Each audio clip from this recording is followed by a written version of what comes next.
அனைத்து தொழில்நுட்ப தகவல்களையும் நம்ம மொழியில தெரிஞ்சுக்க நம்ம சேனலுக்கு சப்ஸ்கிரைப் பண்ணிட்டு பக்கத்தில் இருக்கிற பெல் பட்டனையும் அழுத்திடுங்க. தமிழால் இணைந்த அனைவருக்கும் வணக்கம். எஸ், இந்த வீடியோவில் இப்போதைக்கு லேட்டஸ்டான ஐஃபோன்ஸ், இந்தியாவில் சேல் ஆகிற ஐஃபோன்ஸ்லேயே ரொம்பவே சீப்பான பட்ஜெட் ஐஃபோனாக கருதப்படுற iPhone XR வெறும் 76,900 ரூபாய்க்கு சேல் ஆகிற இந்த புதிய ஐஃபோனை பற்றி தான் இந்த வீடியோவில் நம்ம பேச போகிறோம். இதை பற்றி ஆல்ரெடி நம்ம வீடியோ போட்டிருந்தோம். பட் இப்போ iPhone XR இந்தியாவில் சேல் ஆக போகிற ஐஃபோன்ஸ்லேயே பெஸ்ட்டான ஐஃபோனாக இருக்க போதா அப்படிங்கிறத இந்த வீடியோவில் பார்க்க போகிறோம். ஸோ இந்த பட்ஜெட் ஐஃபோனை பற்றி தெரிஞ்சுக்க இந்த வீடியோ கடைசி வரையும் பாருங்கள்.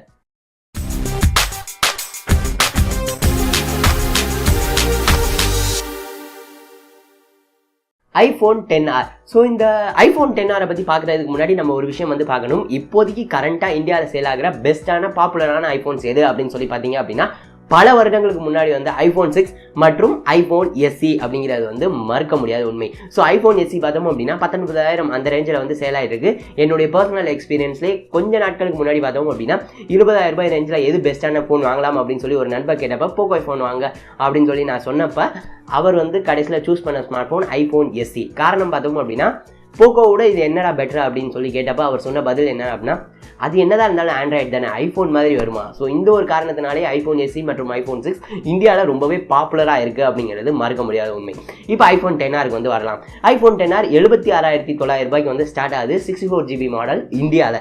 ஸோ இது பார்த்தோம் அப்படின்னா $750 ஸ்டார்ட் ஆகுது. அது டேரெக்டாக கன்வெர்ட் பண்ணிங்க அப்படின்னா வெறும் 54,000 தான் வரும். ஸோ இந்த குறிப்பிட்ட விலை ஏற்றத்துக்கு இந்தியாவுடைய ரூபாய் மதிப்புடைய சரிவுமே ஒரு மிக முக்கியமான காரணம் அப்படிங்கிறதையும் இங்கே நம்ம பார்க்கணும். ஸோ இப்போ iPhone XRக்கு வரலாம். iPhone XR பற்றி ஆல்ரெடி நம்ம சொல்லியிருந்தாலும் iPhone XR உடைய குறைகள் ஆரம்பிச்சு நிறைகள் எல்லாத்தையும் ஒரு பக்கம் பார்க்கலாம். அப்பதான் இது எப்படி பெஸ்டான ஐஃபோனா இந்தியாவுக்கு இருக்க போகுது அப்படிங்கிறத நம்மளால புரிஞ்சுக்க முடியும். iPhone XR அப்படின்னு சொல்லி எடுத்துக்கிட்டோம் அப்படின்னா, முதல்ல இதோடைய குறைகளை பார்க்கலாம். இதுல வெறும் LCD டிஸ்பிளே கொடுத்திருக்காங்க. 720p display. iPhone XS, XS Maxல OLED display கொடுத்திருக்காங்க. ஸோ இதுல LCD டிஸ்பிளே, பட் அது கொடுத்திருந்தாலும் பரவாயில்ல. பட் 1080p கூட கொடுக்காம LCDல 720p டிஸ்பிளே தான் iPhone XRல கொடுத்திருக்காங்க. ஸோ நீங்கள் ஒரு ஃப்ளாக்ஷிப் உடைய குவாட் HD டிஸ்பிளேஸ்லாம் யூஸ் பண்ணிட்டு இந்த iPhone XR யூஸ் பண்ணீங்க அப்படின்னா ஒவ்வொரு பிக்சலும் உங்களுக்கு தனித்தனியாக தெரியறதுக்கான வாய்ப்புகள் கூட இருக்குது. ஆப்பிளை பொறுத்தவரையும் iPhone XRல LCD கொடுத்தது கூட ஓகே. LCDயில் 1080p கொடுத்துருக்கலாம். அப்படி கொடுத்துருந்தாங்க அப்படின்னா நல்லா இருந்திருக்கும். பட் அவங்க இந்த 25,000 ரூபாய் விலை வித்தியாசம், அதாவது iPhone XRக்கும் iPhone XSக்கும் இருக்கிற விலை வித்தியாசத்தை அவங்களுடைய கஸ்டமர்ஸுக்கு நிரூபிக்கிறதுக்கான ஒரு வழியாக தான் என்னைய கேட்ட வரைக்கும் 720p யூஸ் பண்ணியிருக்காங்க அப்படின்னு சொல்லி நான் சொல்லுவேன். 720p டிஸ்பிளே 6,000 ரூபாய் ஃபோனில் இருந்தாலே நம்மளால் ஏற்றுக்க முடியல. 76,900 ரூபாய்க்கு சேல் ஆகிற இந்த பட்ஜெட் ஐஃபோனில் எப்படி நிறைய பேர் ஏற்றுக்கிறாங்க அப்படிங்கிறது எனக்குமே ஒரு மர்மமாக தான் இருக்குது. பட் ஐஃபோனை பொறுத்தவரையும் இவங்களுடைய அந்த liquid retina LCD 720p display நிஜ வாழ்க்கையில் பயன்படுத்துறதுக்கு ஒன் ஆஃப் த பெஸ்ட் டிஸ்பிளேஸாக இருக்கும் அப்படின்னே நம்ம சொல்லலாம். பட் கண்டிப்பாக இந்த விலைக்கு இதை விட பெட்டரான டிஸ்பிளேஸ் இருக்குது அப்படிங்கிறது மறக்க முடியாத உண்மை. மேலும் இந்த iPhone XR உடைய டிஸ்பிளேஸில் HDR சப்போர்ட்டும் கிடையாது. iPhone XS, XS Maxல பார்த்தீங்க அப்படின்னாக்கா உங்களுக்கு HDR சப்போர்ட் இருக்குது அப்படிங்கிறதும் குறிப்பிடத்தக்கது. அடுத்தது டிசைனில் பொறுத்த வரைக்கும் பார்த்தோம் அப்படின்னா iPhone XRல பெசல்ஸ் கொஞ்சம் அதிகமாக இருக்கும் ஃபோனுடைய டிஸ்பிளேயை சுற்றி iPhone XS மற்றும் XS Maxை கம்பேர் பண்ணுறப்ப. மேலும் iPhone XR உடைய அவுட்டர் ஷெல் பார்த்தோம் அப்படின்னா உங்களுக்கு அலுமினியமில் கொடுத்துருக்காங்க, ஸ்டெயின்லெஸ் ஸ்டீலில் கொடுக்காம. XS Maxல ஏன் iPhone Xல கூட ஸ்டெயின்லெஸ் ஸ்டீலில் கொடுத்துருந்தாங்க. பட் இதில் அலுமினியமில் ஃப்ரேம் குறிப்பிடுறது குறிப்பிடத்தக்கது. iPhone XRல உங்களுக்கு பேக்கில் சிங்கிள் கேமரா தான், டெலிஃபோட்டோ லென்ஸ் கிடையாது. பட் உங்களுக்கு அந்த போர்ட்ரேட் மோட் சாஃப்ட்வேர் மூலமாக அச்சீவ் பண்ணுறாங்க. இது மோர் ஆஃப் பிக்சல்ஸ் மாதிரி அப்படின்னு கூட நம்ம சொல்லலாம். மேலும் இதில் உங்களுக்கு fast charger out of the பாக்ஸில் கொடுக்க மாட்டாங்க. XS Max 10 மாதிரியே அப்படின்னு கூட நம்ம வச்சுக்கலாம். அந்த விதத்தில் ஓகே அப்படின்னு சொல்லி நமக்கு தோணும். ஆப்பிள் ஃபேனாக இருந்தீங்க அப்படின்னாக்கா 3GB RAM தான் கொடுத்துருக்காங்க. XS Maxல 4GB RAM இருக்குது. இது அனைத்தையும் தாண்டி XS Maxல இருக்கிற மாதிரியான 3D டச் ஃபங்க்ஷனாலிட்டி இந்த iPhone XRல கிடையாது. அதுக்கு பதிலாக சாஃப்ட்வேர் மூலமாக கொஞ்சம் சரி பண்ணுறாங்க. பட் 3D டச் அப்படிங்கிற ஆப்ஷன் XRல கிடையாது. ஸோ இதெல்லாம் குறைகளாக இருந்தாலும் நிறைகள் அப்படின்னு சொல்லி பார்த்தோம் அப்படின்னா, முதல் மிகப்பெரிய பாசிட்டிவாக XRக்கு நான் பர்சனலாக பார்க்குறது A12 Bionic. இன்னைக்கு இருக்கிற மார்க்கெட்லேயே one of the best process அப்படின்னு சொல்லி பார்த்தோம் அப்படின்னா கண்டிப்பாக A12 Bionic ப்ராசரை நம்ம சொல்லலாம். ஸோ அது XRல கொடுத்துருக்காங்க. ஸோ அது நல்ல விஷயம். அடுத்தது டிசைன் அப்படின்னு சொல்லி பார்த்தோம் அப்படின்னா 10, XS மற்றும் XS Max உடைய டிசைன் கிட்டத்தட்ட அப்படியே கொடுத்துருக்காங்க ஃப்ரண்ட் சைடில் பார்க்குறப்ப.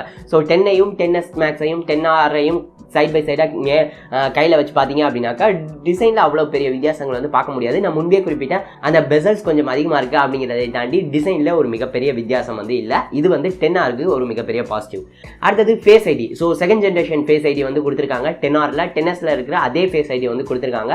மேலும் நாச்சுமே வந்து 10 மற்றும் 10S மாதிரியே நாச் வந்து 10Rலையும் வந்து கொடுத்துருக்காங்க. அடுத்தது 10Sல கூட இல்லாத ஒரு பாசிட்டிவ் 10Rக்கு பார்த்தோம் அப்படின்னா அதோடைய கலர்ஸ் கிட்டத்தட்ட 6 கலர் ஆப்ஷன்ஸ் வந்து கொடுத்துருக்காங்க. ப்ராடக்ட் ரெட் அதையும் உட்பட. ஸோ அந்த ஆப்ஷன்ஸ் உங்களுக்கு 10Sல கூட கிடையாது. அது வந்து 10Rல வந்து கொடுத்துருக்காங்க. இதை தவிர கேமராவில் பேக்ல சிங்கிள் கேமரா இருந்தாலும் அந்த 10S மற்றும் 10S மேக்ஸ்ல இருக்கிற சேம் கேமரா சென்சார் தான் 10Rல கொடுத்துருக்காங்க. ஸோ அந்த விதத்தில் காம்ப்ரமைஸ் வந்து இல்லை. மேலும் அவங்களுடைய அந்த புதிய ஸ்மார்ட் HDR அது வந்து 10Rலையும் கொடுத்துருக்காங்க. அது வந்து ஒரு நல்ல விஷயம். போர்ட்ரேட் மோட் நான் முன்பே குறிப்பிட்டது போல இதுலையும் வந்து இருக்கு சாஃப்ட்வேர் மூலமா. அடுத்தது 2900 mAh தான் பேட்டரி கொடுத்துருக்காங்க அப்படின்னாலும் இருக்கிற ஐபோன்ஸ்லேயே one of the best battery life இதுதான் கொடுக்கும் அப்படின்னு ஆப்பிள் தரப்பாலே அவங்களுடைய லான்ச்ல சொல்லியிருந்தாங்க. இதற்கு அவங்களுடைய அந்த 720p டிஸ்பிளேயும் முக்கியமான காரணமாக இருக்கும். ஸோ 10S மேக்ஸை விட பெட்டரான பேட்டரி லைஃப் வேணும் அப்படின்னா 10R தான் உங்களுக்கான ஆப்ஷனாக இருக்கும்.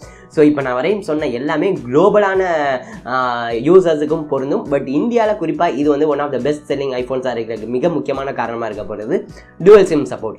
இந்த வருட ஐஃபோன்ஸில் பார்த்தோம் அப்படின்னா டுவல் சிம் சப்போர்ட்ஸ் வந்து கொடுத்துருக்காங்க. செகண்ட் சிம் வந்து இ-சிம்மா இருந்தாலுமே கூட இ-சிம் அப்படிங்கிற பற்றி பிரத்யேகமாக நம்ம ஒரு எக்ஸ்பிளைன் வீடியோ போட்டிருந்தோம். இங்கே கார்டு வந்து கொடுக்குறேன், செக் பண்ணி பாருங்கள். இ-சிம்ஸ் மூலமாக இருந்துச்சு. இப்போதைக்கு இ-சிம்ஸ் வந்து அதிக அளவு இந்தியாவில் இல்லை அப்படின்னாலுமே கூட ஃபியூச்சரில் டுவல் சிம் பயன்படுத்த வேண்டும் அப்படின்னு சொல்லி ஆசைப்படுறவங்களுக்கான ஒரு ஸ்மார்ட் ஃபோனாக 10R வந்து இருக்கும். ஸ்டார்டிங் ரேஞ்சில் வேணும் அப்படின்னு சொல்லி நினைக்கிறவங்களுக்கு குறிப்பாக. பிகாஸ் இதில் வந்து இ-சிம்ஸ் வந்து சப்போர்ட் வந்து கொடுத்துருக்காங்க. டுவல் சிம்ஸ் உங்களால் பயன்படுத்திக்க முடியும். இப்போ இல்லை அப்படின்னாலும் ஃபியூச்சரில் பயன்படுத்திக்கலாம். ஸோ அந்த ஒரு ஃபீச்சர் வேணும் அப்படின்னு சொல்லி நினைக்கிறவங்களுக்கு 10R நல்ல ஆப்ஷனாக வந்து இருக்கும்.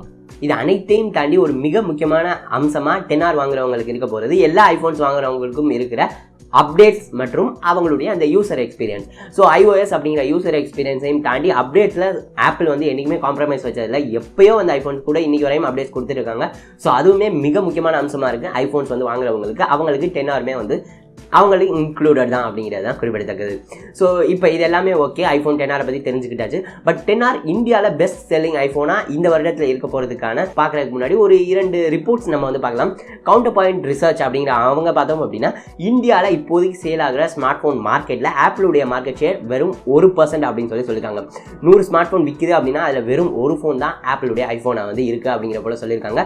இதுலேயும் குறிப்பாக பார்த்தோம் அப்படின்னா ப்ரீமியமான ஃப்ளாக்ஷிப் ஸ்மார்ட் ஃபோன்ஸ், அதாவது ஃப்ளாக்ஷிப் அப்படின்னா ஒரு கம்பெனியுடைய இன்னைக்கு தேதியில் அவங்களுடைய பெஸ்ட்டான ஸ்மார்ட் ஃபோன்ஸை ஃப்ளாக்ஷிப்ஸ் அப்படின்னு சொல்லுவாங்க.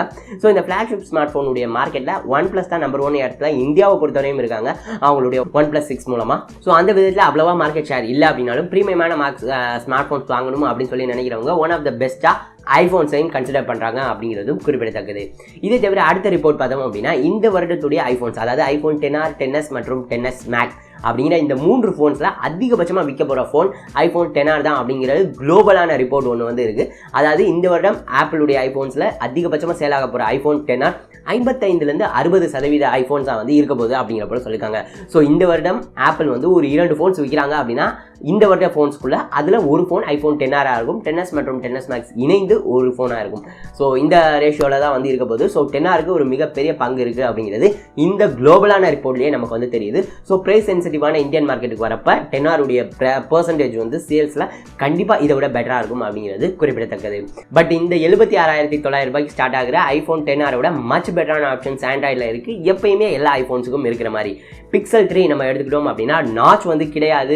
இருக்கிறதே one of the best cameras, one of the best இல்லை இன்னைக்கு தேதியில் ஸ்மார்ட் ஃபோனில் பெஸ்ட் கேமராஸாக இருக்கிற Pixel 3 உடைய கேமரா.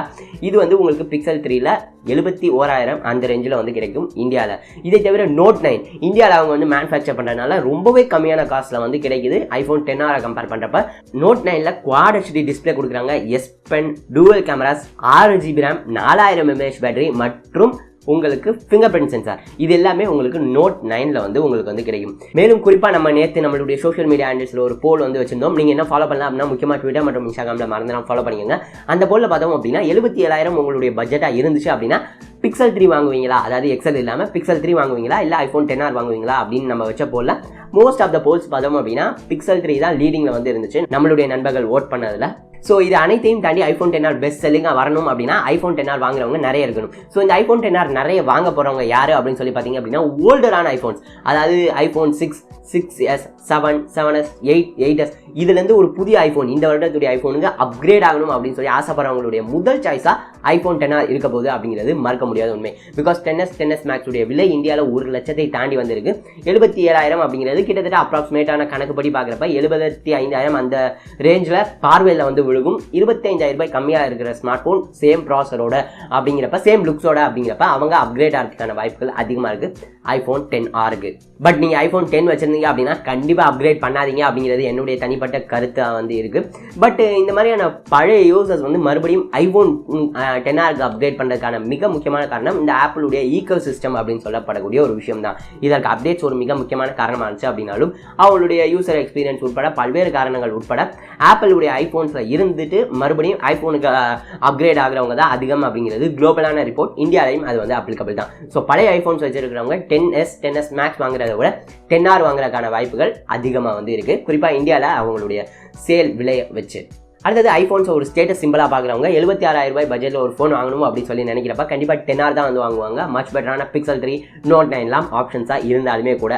அடுத்தது ஐஃபோன் 10R வாங்க போகிற மோஸ்ட் ஆஃப் த பேர் பார்த்தோம் அப்படின்னா நான் முதல்ல சொன்னேன் பார்த்தீங்களா, ஆண்ட்ராய்டு தான் ஐஃபோன் அளவுக்கு வருமா. ஸோ அந்த ஒரு மிகப்பெரிய பங்கு அந்த பயனாளர்கள் பார்த்தோம் அப்படின்னா பல்காக ஐஃபோன் 10R வந்து வாங்க போகிறாங்க. ஸோ இதை தவிர நான் சொன்ன கலர் ஆப்ஷன் சேமான உங்களுக்கு அந்த ப்ராசஸர் வந்து பெஸ்ட்டான ப்ராசஸர் வந்து கிடைக்குது அப்படிங்கிற போல் ஐஃபோன் 10R வாங்க போகிறவங்களுக்கு நிறைய காரணங்கள் வந்து இருக்குது. பட் அந்த ஐஃபோன் 10R வாங்க போகிறவங்களில் ஒருத்தங்களா நீங்கள் இருந்தீங்க அப்படின்னா ஒரு லைஃப் ஹேக், ஒரு மணி சேவிங் ட்ரிக் எது வேண்டுமானாலும் வச்சுக்கோங்க. நான் ஒன்று சொல்கிறேன், இப்போ அதை வந்து நோட் பண்ணிக்கோங்க. என்ன அப்படின்னு சொல்லி பார்த்தோம் அப்படின்னா ஐஃபோன் 10R நீங்கள் யூஎஸ்லையோ வேறு சில மார்க்கெட்டில் வாங்கினீங்க அப்படின்னா குறிப்பாக யூஎஸை பொறுத்தவரையும் 54,000 அந்த ரேஞ்சில் வந்து உங்களால் வாங்கிக்க முடியும். பட் இந்தியாவில் 76,900 77,000. ஸோ இந்த ப்ரைஸ் ப்ராக்கெட் அதாவது 23,000 ரூபாய் நீங்கள் வந்து சேவ் பண்ண முடியும் யூஎஸில் வாங்கினீங்க அப்படின்னா. ஸோ உங்களுக்கு யூஎஸில் இருந்து தெரிஞ்சவங்க இருந்தாங்க வராங்க அப்படின்னாக்கா கண்டிப்பாக வாங்கிட்டு வர சொல்லுங்கள். இதையும் தவிர யூஎஸ் அப்படிங்கிற நான் ஒரு உதாரணத்துக்கு சொன்னேன். உலகளவில் மார்க்கெட்டில் எதில் இருந்தாலும் ஐஃபோன் நீங்கள் இந்தியாவில் விற்கிற விலையை விட மோஸ்ட் ஆஃப் த மார்க்கெட்டில் கம்மியாக தான் இருக்கும். ஸோ அப்படி எங்கே இருந்தாலும் உங்களுக்கு தெரிஞ்சவங்க வந்தாங்க அப்படின்னா வாங்கிட்டு வர சொல்கிறது பெட்டரான ஆப்ஷனாக இருக்கும். இதை நான் ஒரு 2 வருடத்துக்கு முன்னாடி சொல்லியிருக்க மாட்டேன். பட் இப்போ ஏன் சொல்கிறேன் அப்படின்னு சொல்லி பார்த்தீங்க அப்படின்னா ஐஃபோனுடைய ரீசெண்டான வாரண்டி பாலிசியுடைய மாற்றங்கள் தான். இப்போ நீங்கள் ஐஃபோன் 10R குறிப்பாக நீங்கள் குளோபலாக எங்கே வாங்கினீங்க அப்படின்னாலும் இந்தியாவில் உங்களால் வாரண்டி கிளைம் வந்து பண்ணிக்க முடியும். ஸோ யூஎஸில் 54,000 உங்களுக்கு வாங்க முடிஞ்சு அப்படின்னா இந்தியாவில் 77,000 வாங்குறதுக்கு அர்த்தமே கிடையாது. ஸோ உங்களுக்கு தெரிஞ்சவங்க யாராவது அந்த மாதிரி இருந்தாங்க அப்படின்னா கண்டிப்பாக யூஸ் பண்ணிக்கோங்க. ஐஃபோன் 10R வாங்குறப்ப 54,000 எனக்கு தெரிஞ்ச ஐஃபோன் 10R அப்படிங்கிறது ஒரு மச் பெட்டரான ஆப்ஷன் அப்படிங்கிறது என்னுடைய தனிப்பட்ட கருத்து. ஸோ இதுதான் ஓவராலாக ஐஃபோன் 10R வந்து அதிகமாக சேல் ஆகுது அப்படிங்கிறதுக்கான காரணங்கள். ஐஃபோன் 10R 77,000 இருந்துச்சு அப்படின்னாலும் இந்த வருடம் லான்ச் ஆன ஆப்பிளுடைய ஐஃபோன்ஸை கம்பேர் பண்ணுறப்ப இதுதான் சீப்பான மாடல் அப்படிங்கிறது மாற்று கருத்தே இருக்க முடியாது. பிகாஸ் அதுதான் உண்மை. ஸோ அந்த விதத்தில் ஐஃபோன் 10R வாங்க போகிறவங்க ரொம்பவே அதிகமாக இருக்க போகிறாங்க 10s Maxஸை கம்பேர் பண்ணுறப்ப. ஸோ இந்த வீடியோ கொஞ்சம் வந்து புதுமையாக இருந்திருக்கும் அப்படின்னு சொல்லி நினைக்கிறேன். பிகாஸ் ஐஃபோன்ஸ் அப்படிங்கிறதுக்கான மார்க்கெட் இந்தியாவில் இருந்துச்சு அப்படின்னாலும் அது ரொம்பவே 25,000 கம்மியாக. நான் முன்பே குறிப்பிட்டது போல் ஐஃபோன் SE மற்றும் 6 வாங்குறவங்க ரேஷியோ தான் ரொம்பவே அதிகம் இந்தியாவில். என்னைய பொறுத்த வரைக்கும் இந்த SE 6 இதெல்லாம் வாங்குறது அர்த்தமே வந்து கிடையாது. நீங்கள் ஒரு ஐஃபோன் வாங்க போகிறீங்க அப்படின்னா லேட்டஸ்ட் ஐஃபோன் வாங்கினீங்க அப்படின்னா அது 77,000 இருந்தாலும் சரி 54,000 இருந்தாலும் சரி லேட்டஸ்ட் ஐஃபோன் வாங்கினீங்க அப்படின்னா ஒரு காரணம் இருக்கும். ஐஃபோன் SEலாம் எனக்கு தெரிஞ்சு 19,000 தயவு செஞ்சு வாங்காதீங்க. போக்கோ ஐஃபோன் மாதிரியான மச் பெட்டரான ஆப்ஷன்ஸ் அதே பட்ஜெட் செக்மெண்ட்டில் வந்து இருக்குது. பட் 10R வாங்குறீங்க அப்படின்னாக்கா கண்டிப்பாக ஆப்பிளுடைய ஐஃபோன்ஸில் ஒன் ஆஃப் த பெஸ்ட் ஐஃபோன்ஸாக வந்து இருக்கும். ஸோ இந்த வீடியோ கொஞ்சம் புதுமையாக இருந்திருக்கும் அப்படின்னு சொல்லி நம்புறேன். பிடித்திருந்தா மறந்தாமல் இந்த வீடியோ லைக் பண்ணுங்கள். அப்போ தான் இந்த மாதிரி நிறைய வீடியோஸ் நம்ம வந்து ஃபியூச்சரில் பண்ணுவோம் ஐஃபோன்ஸையும் தாண்டி ஆண்ட்ராய்ட்ஸுக்கும் கண்டிப்பாக. ஸோ மறந்தாமல் வந்து லைக் பண்ணுங்கள். மேலும் இந்த வீடியோ முடிஞ்ச அளவுக்கு சீக்கிரம் உங்கள் நண்பர்களோட ஷேர் பண்ணுங்கள். பிகாஸ் இந்த வீடியோ டெர்மினேட் ஆனாலும் ஆகலாம். ஸோ முடிஞ்ச அளவு ஷேர் பண்ணுங்கள். டெக் சாட்டியருக்கு இன்னும் சப்ஸ்கிரைப் பண்ணலாம் அப்படின்னா மறந்தாலும் சப்ஸ்கிரைப் பண்ணுங்கள். இந்த நாள் இனிய நாளாக அமையட்டும். நன்றி. ஐஃபோனா ஆண்ட்ராய்டா எது பெஸ்ட்டு? சரி நீங்களே சொல்லுங்கள் கமெண்ட்ஸில்.